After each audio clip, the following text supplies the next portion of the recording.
something happening here, but what it is ain't exactly clear. There's a man with a gun over there, telling me I got to beware. I think it's time we stop, children, what's that sound? Everybody look what's going down. Salutations, New Haven. Salutations, Connecticut. Salutations, Minnesota, Canada, and the world. This is WNHH 103.5 FM New Haven. And today I've got a great guest, and we're going to be talking about literacy. And when we're talking about literacy, you've got to start thinking, don't believe the hype. Let's listen to it. Now, I'm going to introduce you. I mean, he will introduce himself, but I have a researcher, a professor, a deep knowledgeable person about literacy. So I have Dr. Andy Johnson here. And Dr. Johnson, could you introduce yourself? Good morning, Jesse. Yes, I am a human being living on the good planet Earth. I read books, I breathe, and I'm learning to play the euphonium. What's interesting is in playing the euphonium, I see the parallels between learning to read as far as fluency and context and all this stuff, and that will be the subject of another paper. Another paper. And is that euphonium? Is that not the trombone? Did I not see some picture? It is a mini version of a tuba. Ah, okay. Because I think I saw a picture on the internet of you, maybe with your daughter with it somewhere. But all right, good. I just had to check. Yep. But yeah, you're right. There's a lot of simulations between music, learning music, playing music. And it's interesting. I had a conversation the other day with someone who was talking about comprehension, and they kept talking about comprehension as if I could measure it in a soundbite.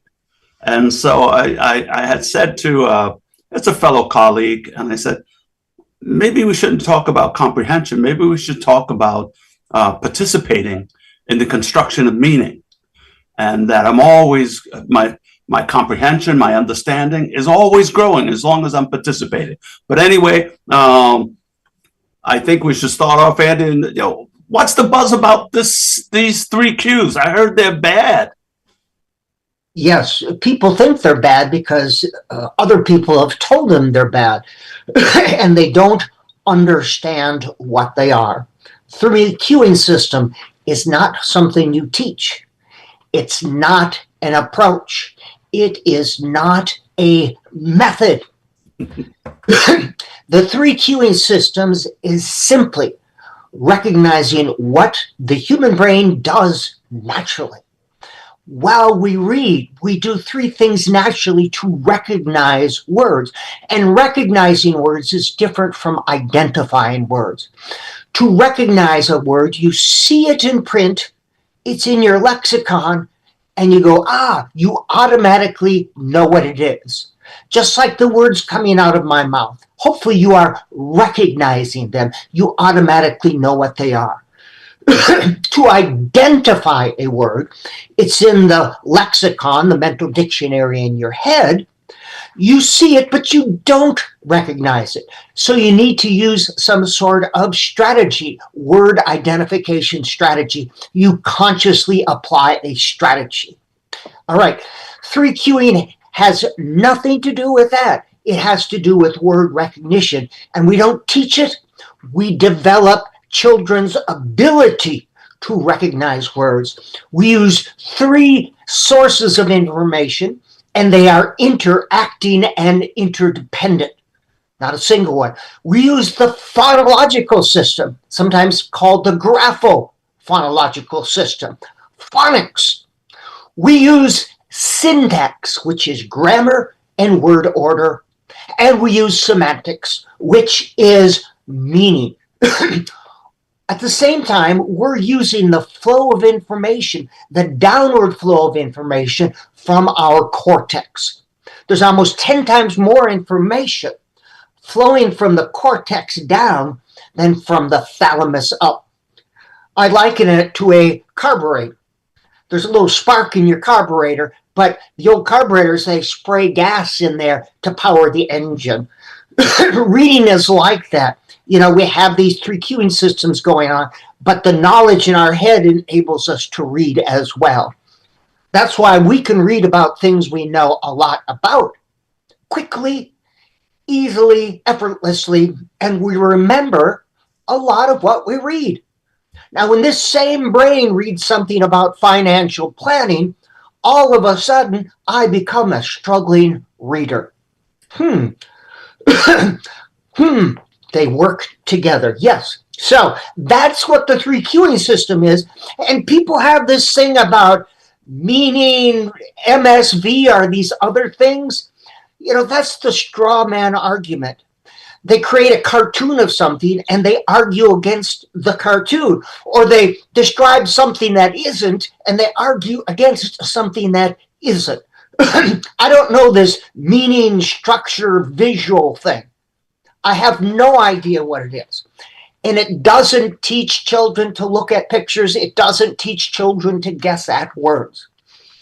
And if you read my book that's coming out, Understanding the Science of Reading, Context Matters, I've got a plethora of research studies to support the three cueing system. Both basic research, which is understanding how things happen, eye movement research, priming studies. These are all examples of basic research. And then applied research. That's the research that takes place in the classroom.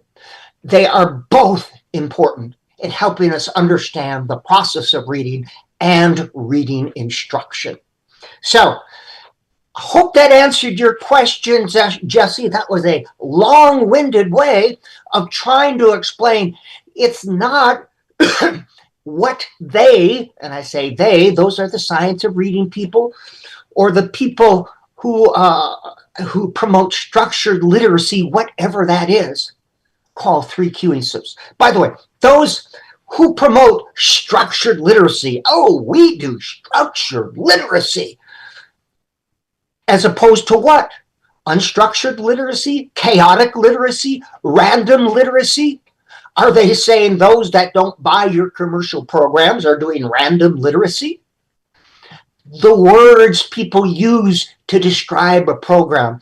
Oh, it's direct and explicit instruction, as if others don't use direct and explicit instruction. I am the holiest of whole language practitioners. I'm a believer in balanced literacy instruction. And we believe, brother and sister, in very direct and very explicit instruction of phonics. As a matter of fact, our phonics instruction is more direct because it's taught directly in the context in which it's used to the greatest extent possible. And while the National Reading Panel recommends 6 forms of phonics instruction, all equally effective, the structured literacy folks use only synthetic phonics. They're giving 1/6 of a phonics education. Synthetic phonics, analytic phonics, large unit phonics, embedded phonics, phonics for spelling, and I forgot one. You'll find it. But actually read the National Reading Panel. Don't read what people have said about it. Don't read the executive summary. Go into it. Page 2-97. It talks about phonics and the limitations of phonics instruction. So that was a real long-winded answer, Jesse. That's good. People have to know. So one piece in all my shows, especially when I'm talking about education, I will remind people that for over 100 years, actually, I'll say we'll go back to the very first public schools when Horace Mann was touring the 6,000 in Massachusetts, and he visited every school when he was the Secretary of Education in Massachusetts. It took him 6 years, did it by horse. But one of the things he noted at the time, when they asked him, well, what's the problem? Because that's what they do in education all the time. What's the problem? And Horace Mann said, vast inequalities, vast inequalities. That's what he sees. And when I'm thinking about that, I remind people, while we're chasing, I don't know, maybe I'll call it the Holy Grail, while we're chasing these, I don't know, silver bullet, one size fits all kinds of education reforms, we should remember that they are costing us hundreds and hundreds of billions of dollars. Last year in Connecticut, we spent $144 million on 5 commercial reading programs that are supposed to make us all wonderful readers and all that. And we've heard this before. We've heard it before. So we got that stuff. I wanted to look at this 3Q system from, I'm the student of Ken Goodman. Yetta Goodman was my dissertation chair. And we always talk miscue analysis. And I don't know who the 3Q people are, because Yetta would ask us to listen to children read in the real context, in the real world. Look at how they're creating this meaning. And yes, that graphophonic cue, she'd say, well, follow the phonics. It's in the data. Follow the syntax. It's in the data. Follow the meaning. It's in the data. I'll give people a very quick example. I was riding in the car the other day with my wife, and I'm passing, and you know how they have those signs on the side of the road. And there's this sign that I thought said, pleasure washing, available. And I said, and my wife said, what? And I said, no, that can't be right. And I looked again, pressure washing, So, but that's an example of miscue. We had lots of fun with that. But yeah, kids are making meaning, and I don't know how we make meaning in the teaching of reading and learning to read if I can't do it in context. I'm not certain. I can't. So can you share a little bit about that? Like, because when I hear you speak, I hear somebody who's saying, follow the data, use the data to help guide your instruction. Is that accurate, Andy? I'm glad you brought that up. There is a difference between data and research. Data is just information. Data is numbers, and data is collected out of context. Often when the science of reading people say, well, the research shows, or the data shows, they're just gathering some numbers. I can get data. Here's a good one. 1 out of 3 children can't read at grade level. Well, if you surveyed 3 children and they were kindergarten children from low SES backgrounds, perhaps that's accurate. That's an extreme example of data. Research is not research unless and until it has been subjected to blind peer review. That is somewhat of a filter. People need to understand what research is. You conduct a study, you write it up, then you send it to an academic organization, usually an academic journal, and a jury of peers who are experts in the field. You take your name off it, they evaluate it, and they'll say yes, no, or yes with revisions. And then they will publish it. And once published in an academic journal or in a book or at a conference, then people will comment on it, and they'll make their living saying, yes, this is good, no, this is wrong, and this is why. That's called academic discourse, and that's been going on for hundreds of years. That's normal academic discourse. That is not a reading war. That's called normal. To have these differing ideas and thoughts, that's how we evolve our thinking. And not by isolating ourselves in bubbles. I've commented on the Reading League's websites and postings. And what they do is they find out he believes differently. We can't have our people believing the wrong sorts of things. We need to block him. So I am blocked from these sites. Now, you find my stuff online. I don't block people unless they use hate-filled language, and I've encountered that. And unless they start making personal derogatory comments about me or other people, that doesn't move the argument forward. And when I say argument, it's not the argument like people yelling at each other. It's the academic argument. where you put forth a proposition and you support your proposition with reason and research, and other people put theirs forth. That's what's called academic discourse. What has happened with the science of reading is teachers and professors have been bullied and we've been silenced. We have the government telling us what we, a professor, can teach and can't teach. They're forcing me to break the law in my literacy methods class, to teach what a body of research has told me, not data, not a single study, but what a body of research over time has taught me about what is good research. And by the way, research is never proven. If you read an actual research article, as opposed to reading what someone says research says, the conclusions are never, this proves that. It always suggests or supports or recommends. That's because each research study is used to build a theory, a research-based theory. And you can have differing theories explaining the same thing, all research-based. So theories are neither right nor wrong. They're robust or weak. And a robust theory has a lot of supporting data. A weak theory, like the bottom-up theory, like the simple view of reading, that is a research-based theory, but it is a weak theory because it connects just a few data dots. The psycholinguistic model, I like it, the social psycholinguistic model, is a robust theory because it includes research from a variety of fields over time. So this idea that teaching reading is a proven science, that demonstrates a naive understanding of both reading and of research in science and how we use research.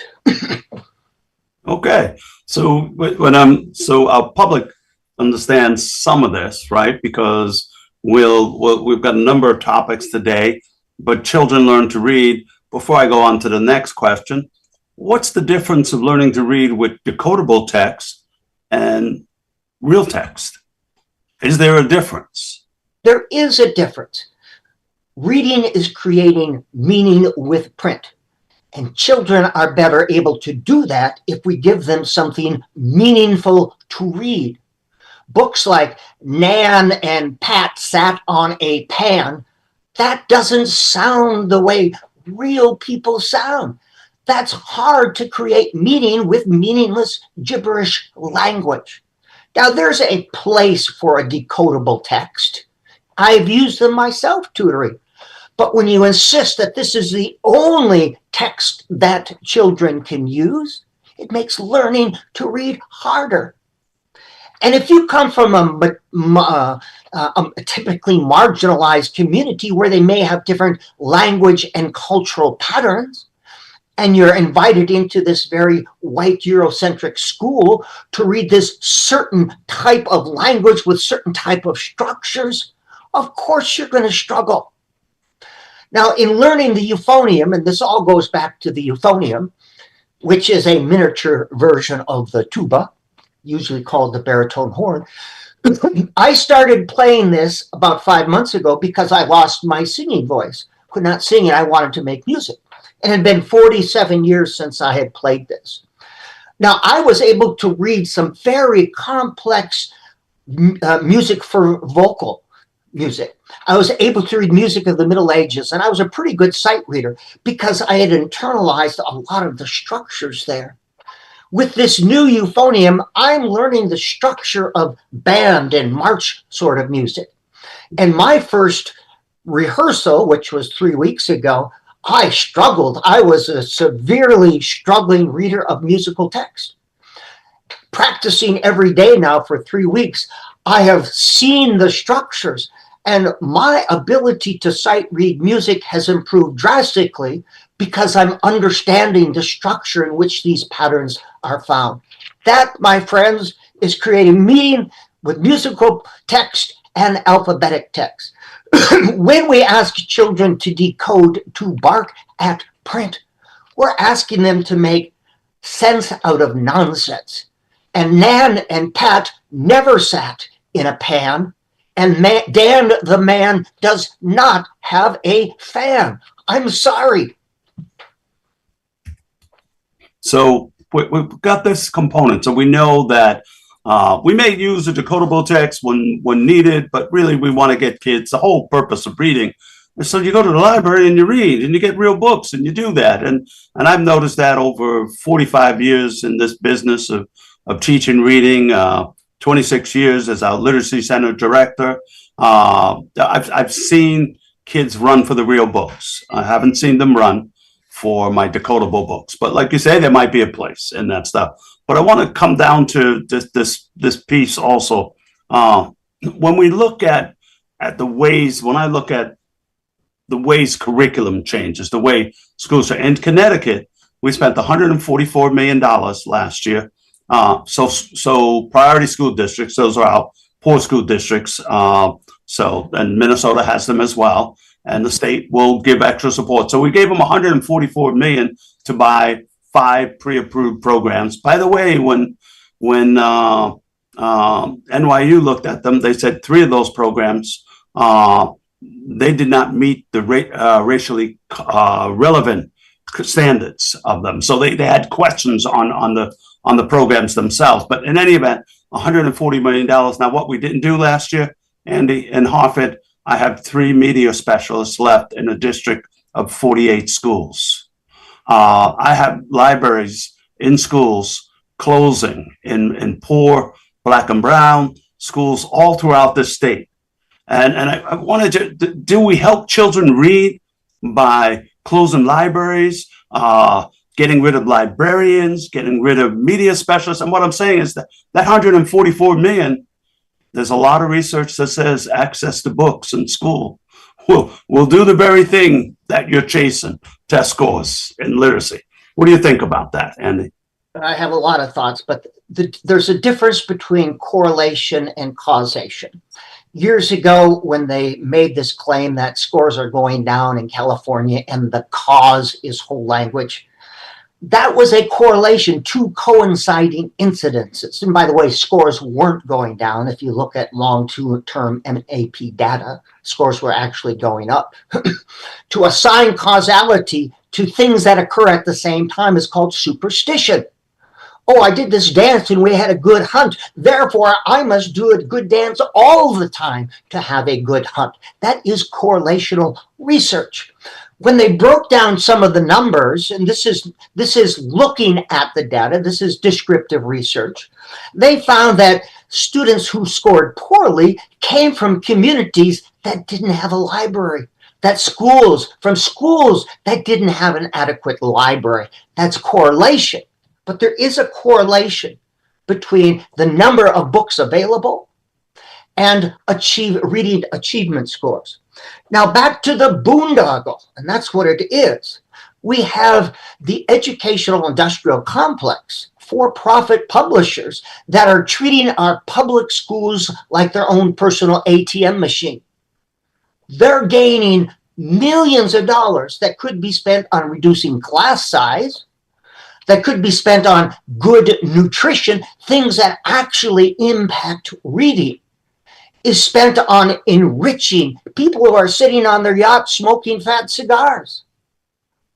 And it is a boondoggle because there is no research, none, zero, to support these programs, these for-profit programs.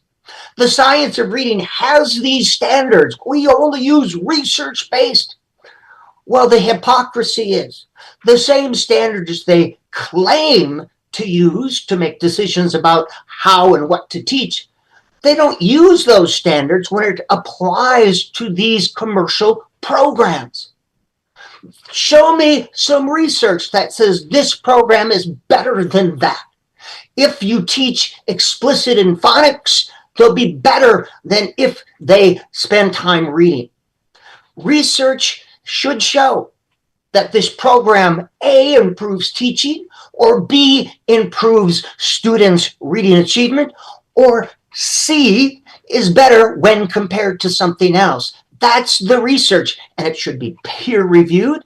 And according to Louisa Moats, it should be, and Tim Shanahan, it should be conducted in a classroom. That is the applied research. And according to Tim Shanahan and the Science Education Reform Act of 2002, only controlled experimental research is legitimate. And of course, that's a very narrow view of research, but that's the standards that they invented. So why then are they not holding themselves to their own standards? Why are they not using these standards to these commercial products and programs? Now, these products and programs, they claim to be research-based because maybe there's parts of it that are supported by research. But here's the thing. I'm 60% water. That does not mean I'm a lake. I am not a lake. Every program has research-based components in it. But does it as a whole?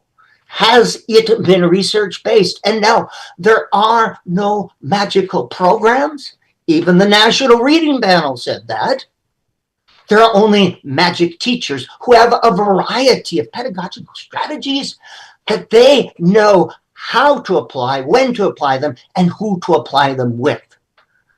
As we know as teachers, and whenever I work with students, I do initial diagnostic, I have it all set up. But then, as Mike Tyson says, you have a plan until you get punched in the face.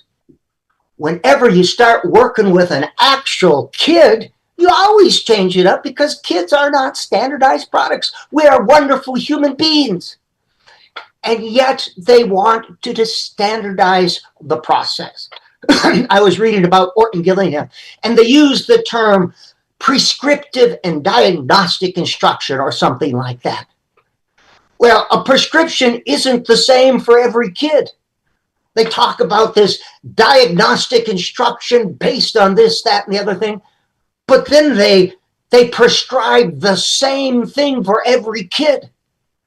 Maybe your advanced readers get a little less, and they're a little further ahead, and struggling readers a little more further behind, a little slower, but it's the same gosh darn medicine for all readers. And that, as my scientific friends say, is kooky talk. So when we're, and I think it's important for the public to understand that diagnostic assessment is assessment that's driven by the data and what you're finding out, discovering from the student right in front of you, that data, versus high stakes assessment, which would be the standardized assessments, which we spend nearly $2 billion a year. That's just the federal bounds. We can double that when we count how much states contribute to it. But we're talking about billions of dollars every single year on standardized measures that explain to the public that if you have a norm reference test, don't half the people have to fall below. And if I have a criteria reference test and I make it a mastery level of 80%, don't something like 70% of the students have to fail this measure. And we're using them time and time again to reignite a new, fire sale for new curriculums. Could you explain the difference between diagnostic assessment and standardized assessments? Well, of course, if you define what the criteria is, it is so easy to make the scores go up and down. And when I get this data from the standardized tests, I say, so what? You got these fancy graphs and colorful charts. What do I do on Monday? Diagnostic tells you what's going on with the kid as they're reading. And the best diagnostic I have found is the MISCU analysis. That measures the three deficit areas: fluency, comprehension, and word recognition. And based on that, I go, oh, okay, this is what I need to do. And it's not expensive. But the publishing companies go, oh, I can't make money off of that. We got to get these standardized. A standardized test, there are two kinds. Standardized just means it's the same thing. And standardized is different from standards, high-level standards. There are two kinds of tests. There are criterion reference and norm reference. A norm reference, that's that nice bell-shaped curve, you compare to a normal population. And as Jesse said, in a normal population, half the population is above the median average. That's called normal. If you go to a school and half are reading below, that's called normal. That's called normal. Only in Lake Wobegon are all the kids above average. But that's a mythical place that doesn't exist. So this idea that all children are going to be reading at third grade level, well, that just creates winners and losers, and that's kooky talk.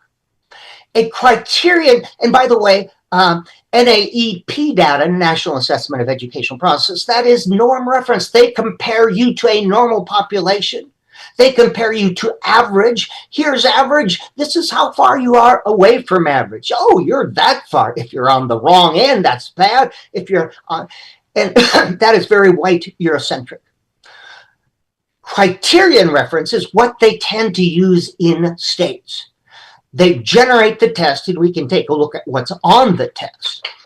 And based on that, they define arbitrarily, oh, this should be in the test for third grade. We decided that. A small group of people. This should be the cutoff score for above average, for below average, for proficiency. It's an arbitrarily defined curriculum. And here in Minnesota, they claim that reading scores went down, but they never published the scores. They only published the percentages in these 4 arbitrarily defined categories. And even the Department of Education says in very teeny tiny print that these tests should not be used for yearly comparison. But they are. And of course, if you're using different criterion reference tests, you can't make comparisons between now and then, between here and there, between one state and another state. You need to use the same type of test. And that's why the NAEP data, U.S. Department of Education, not perfect, but it's a good for giving us a sense of reading. And despite all the squealing chickens, there is not a reading crisis. Reading scores have not gone down. Yes, there was a COVID dip. We would expect that when we have millions of people sick and thousands of people dying. We expect that. Just to ask the people in the Middle Ages that plagues tend to affect learning. But there's always been natural fluctuations, but in general, scores have been consistent, maybe rising slightly since 1971. So the difference between criterion and norm reference is important. And in these tests, who's defining what goes on to the test? Like, one of the tests asks students to identify the plot, the resolution, the story. How often do you use these skills in your real adult life? But yet these are used, these meaningless skills, to define literacy, to define people's potential to use literacy, to use reading and writing for real world purposes, to be able to think about what you read.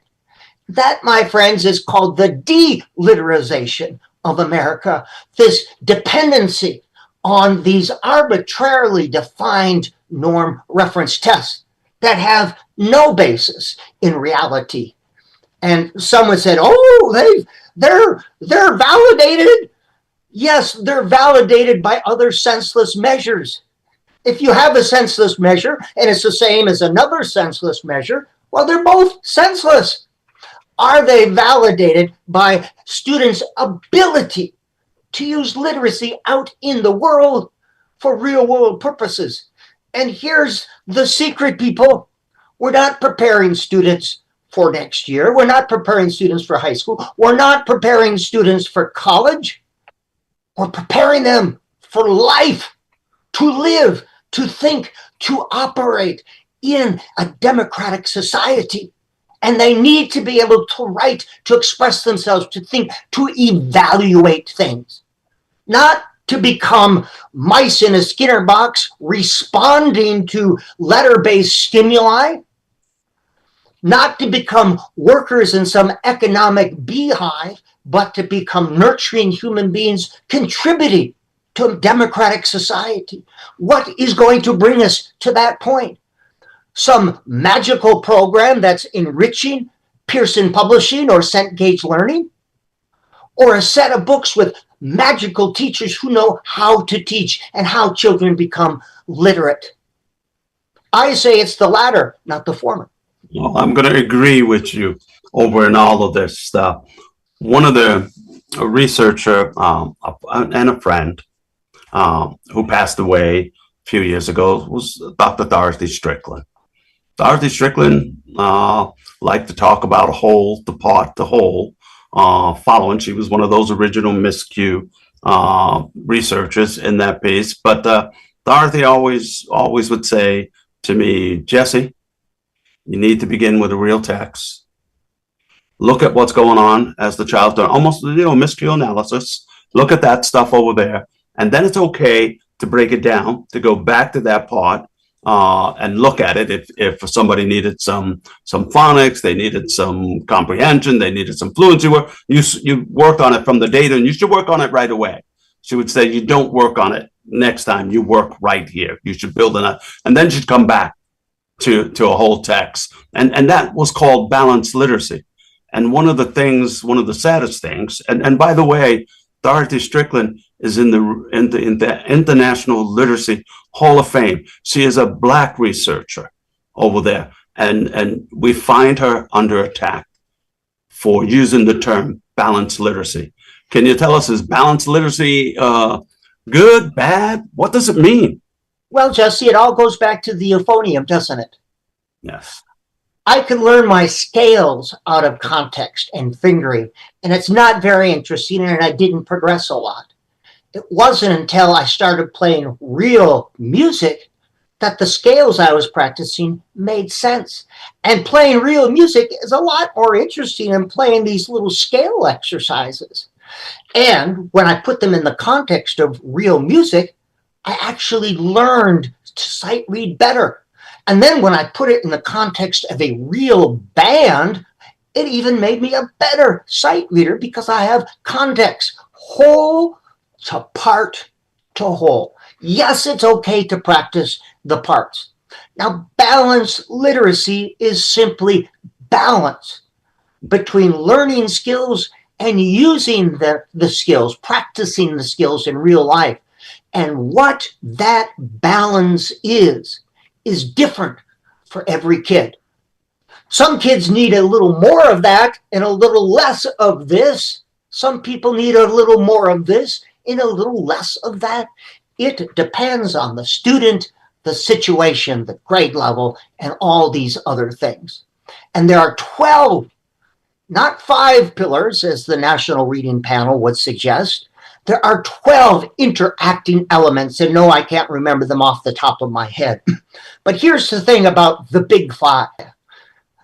We had been doing the Big Five long before the National Reading Panel came along. And the National Reading Panel, the Big Five didn't come from their data. They started with the Big Five, and they looked for data to support the Big Five. That's not research. That's bias confirmation. They look for stuff to support the Big Five. There are 12 interacting elements. One of them, of course, is the emotional element. We are emotional beings much more than we are logical beings. And by the way, when I work with struggling readers, the most important thing is the emotional element. I spend most of my time saying, it's okay. A lot of people struggle with reading. Not a big deal. Not a big deal. And back to the euphonium.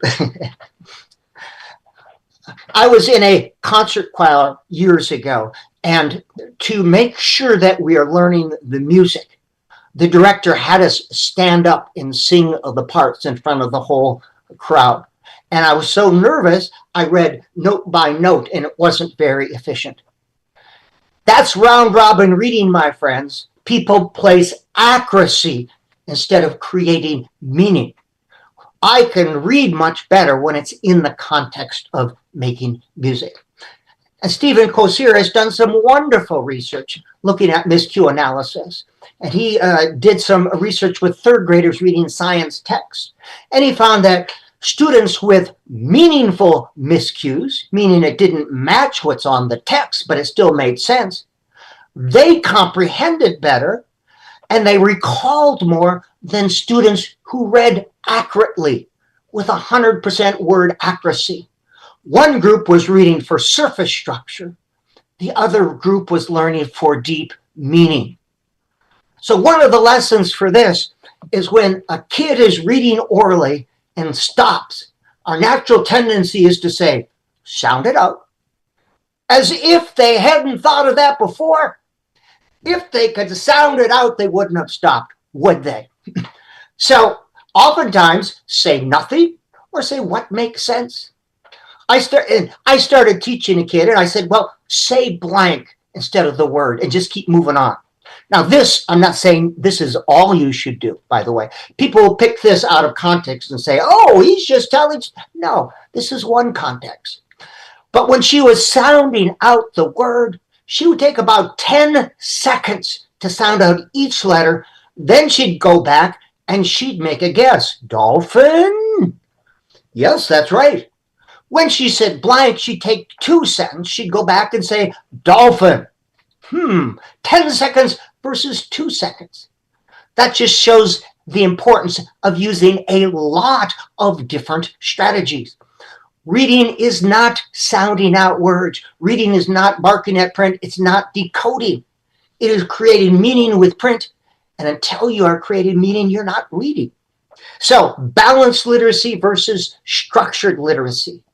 Structured literacy uses these terms like sequence, direct, explicit instruction, blah, blah, blah, blah, blah, as if balanced literacy people weren't using these. The difference between the two is the structured people, when you say how much phonics instruction is needed, they'll say much. The balanced literacy will say as much as needed. I'd rather have the latter if I was sending my kid to school, wouldn't you? Where's the joy? I challenge you. Have a joy graph in your head. Go into a structured literacy class and have a pie chart and look at how much actual joy is going on. And if you can still find a reading workshop someplace in America, go in there.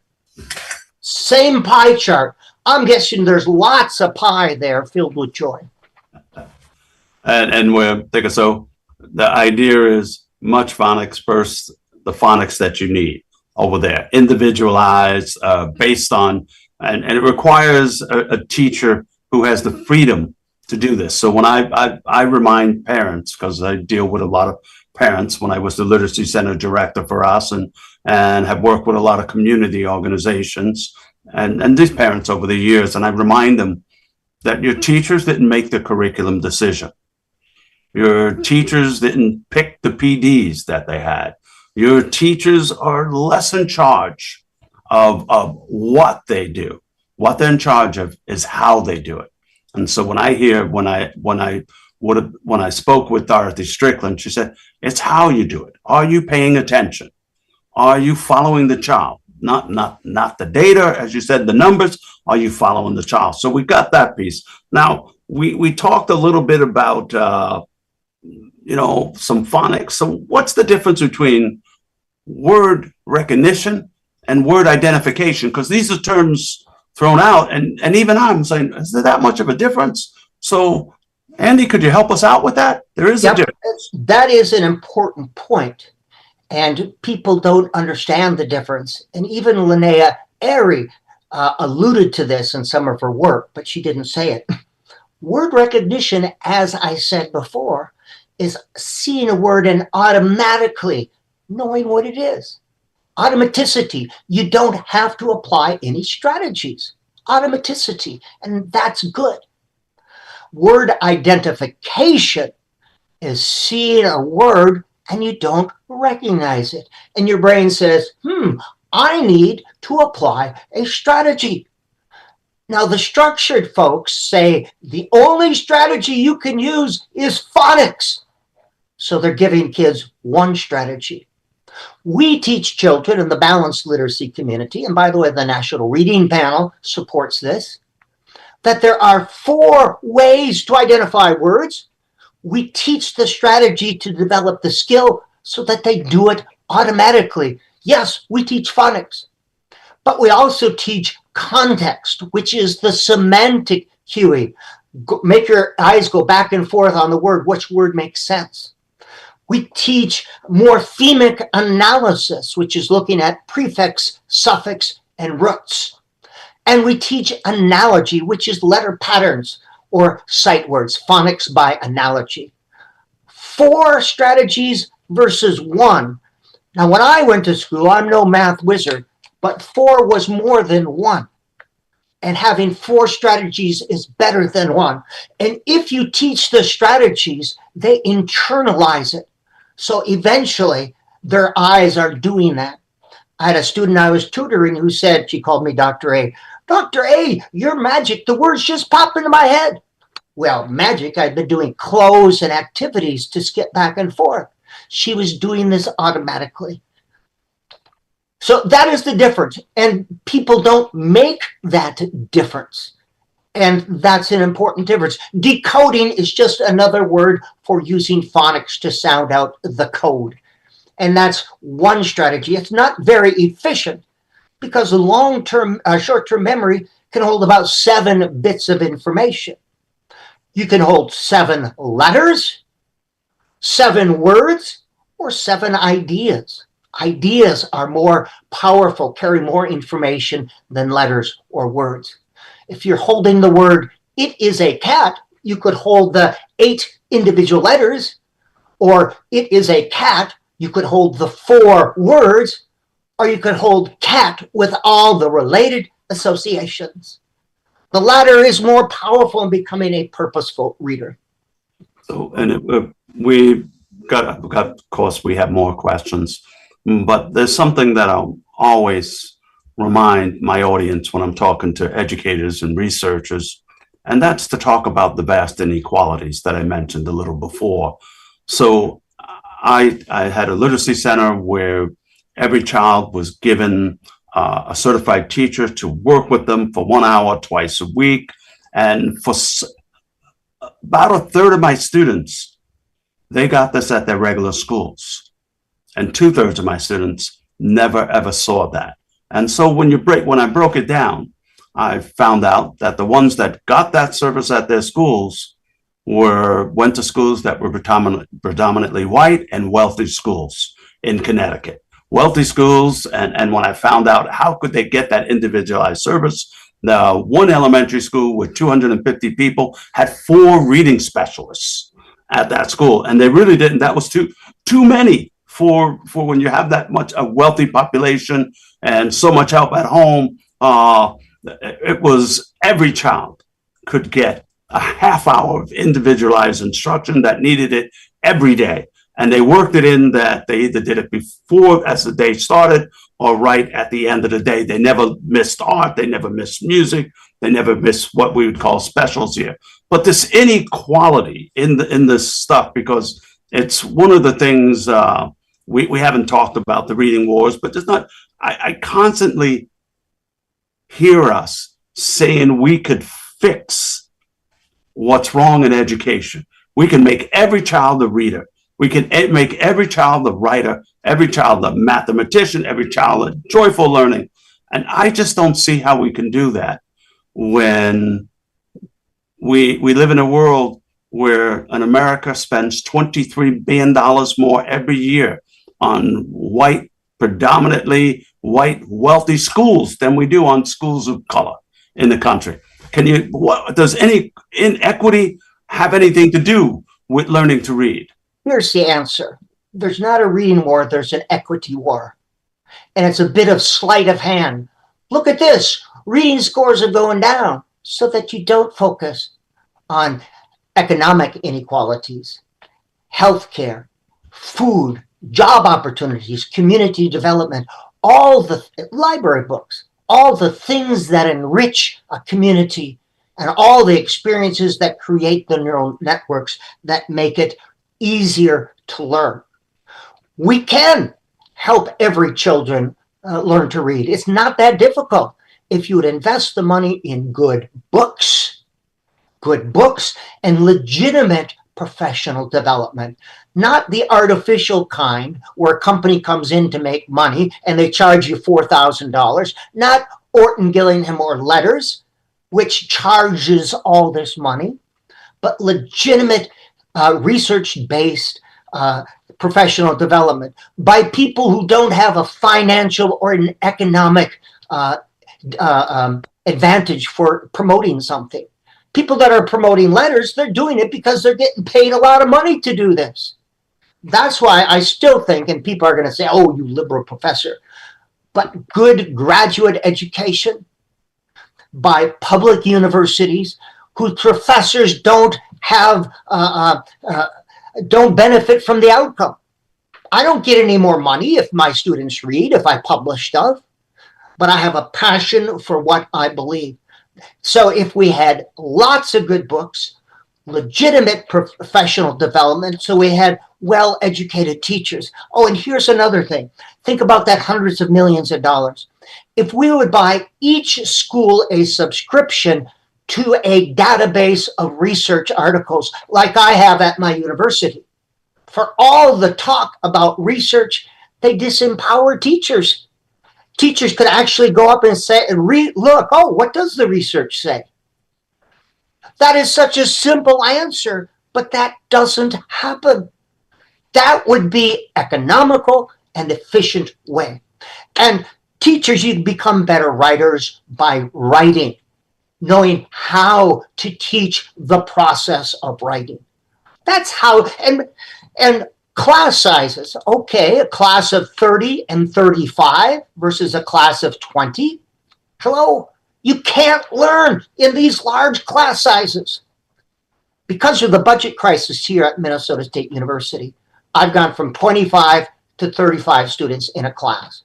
Do you think there's the same amount of learning? Heck no, pardon my salty language.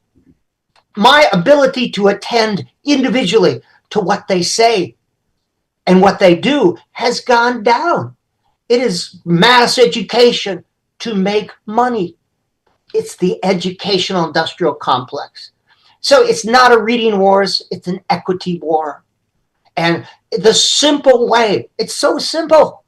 Number one, get these subscriptions to research journal databases like I have.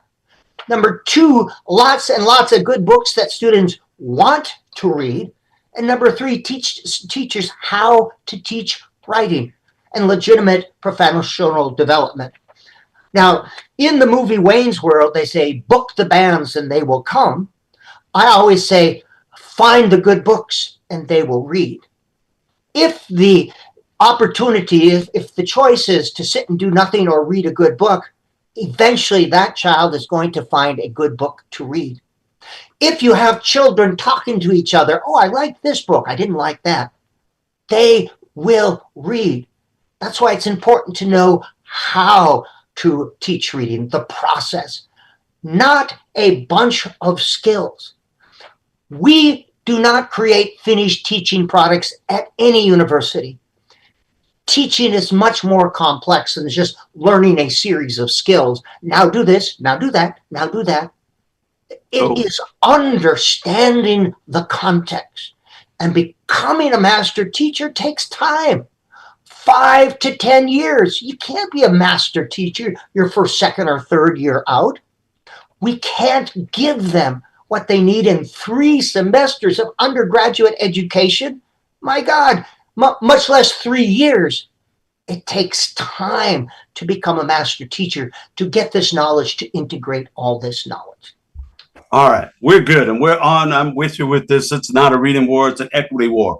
We're coming to that quick round of answers because time will run out soon. But I would be remiss if I didn't ask you, what's decoding? What's fluency? What's phonics? Because that's all I hear about over there, and those are important things. But I mean, there's a whole lot, there's a whole other world out there. But could you just give us some basic, what should I know? Is there a difference between phonics, the way you're talking about it, and in the SOR? I'm not even certain. Phonics is assigning letters to sounds. That's what phonics is. Decoding is using the letter sounds to decode the word letter by letter.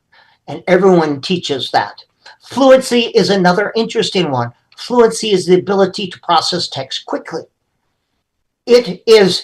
Prosody is different than reading with expression. Reading with prosody means that as you read orally, your voice naturally pauses at the right places. It sounds more like people talking.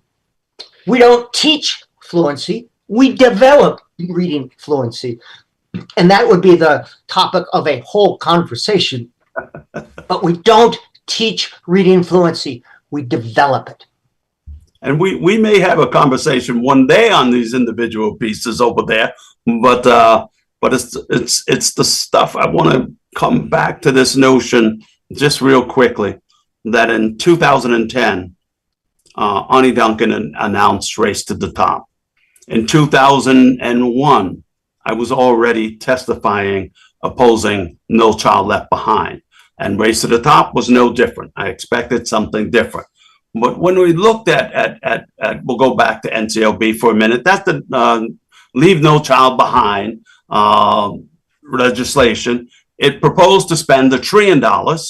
It had surefire programs that they identified in the reading first schools that they identified that would use these programs, and they would give them extra funding. But I don't want to get into all of that. What I want to get into is when an economist at my university did an analysis of the bill. And $1 trillion is a lot of money. He's like, we don't even want to deal with those numbers.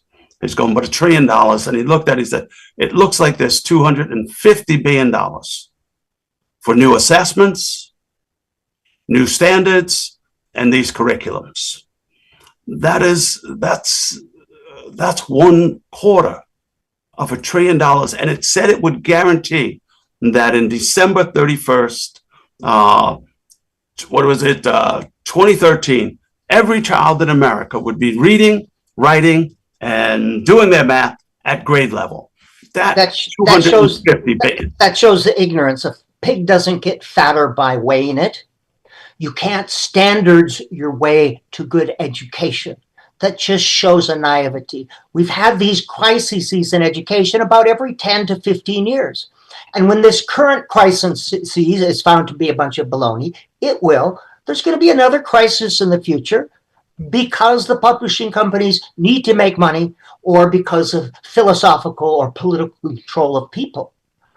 This stuff is not new. We've had a series of reading crises, and all people come up with guaranteed products and services. Buy my shiny new thing, and I can guarantee you that your children will learn to read. I think we've got our time now, so love, peace, read, listen, and speak truth to power, people. Thank you, Dr. Johnson. Thank you, 103 FM. Thank you.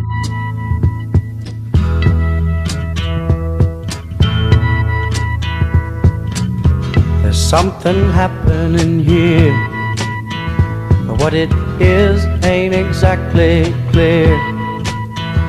There's a man with a gun over there, telling me I got to beware. I think it's time we stop, children.